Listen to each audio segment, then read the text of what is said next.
আজকে গিয়েছিলাম পৌষ মেলা দেখতে। তো সেখানে গিয়ে দেখি, দেখো এখানে পটচিত্র ছবিগুলো কি ভালো হয়েছে। আর এগুলো কিন্তু খুব সুন্দর লাগছে দেখতে।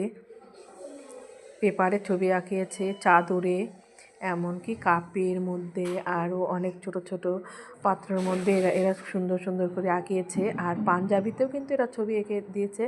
আর এটা তো পেপারে দেখছো, সামনের থেকে এটা দেখিয়ে দিলাম। পেপার ক্যামেরাতে কতটা দেখা যাচ্ছে বুঝতে পারছি না, সামনাসামনি কিন্তু এটা খুবই সুন্দর লাগছে। আর অনেক রকম দোকানই বসেছে, দেখো এখানে একটা ব্যাগের দোকান, এখানে কিন্তু খুব সুন্দর সুন্দর ব্যাগগুলো ছিল। চলো আরও দেখে নিই। এখানেও সব দোকান বসেছে। এখানে কিন্তু একটা শাড়ির দোকান, খুব সুন্দর সুন্দর শাড়ি এখানে ছিল, চাদর, গায়ের চাদর। আর এখানে দেখো, এখানে বসেছে মালা, চুড়ির দোকান। আর মালাগুলা কিন্তু খুবই সুন্দর ছিল,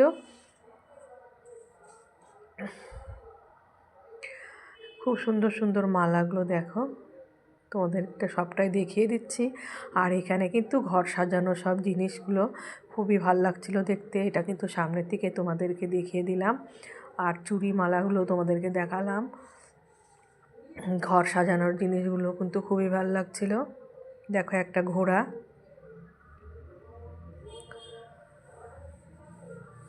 এগুলো দিয়ে ঘর সাজালে খুবই ভালো হয়।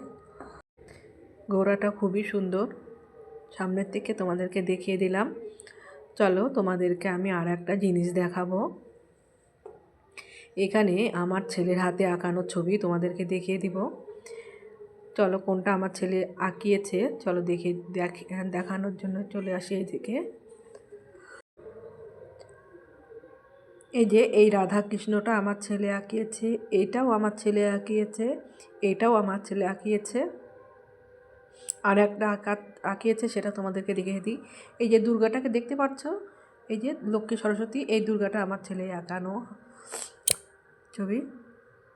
তো তোমাদেরকে তো সবটাই দেখিয়ে দিলাম।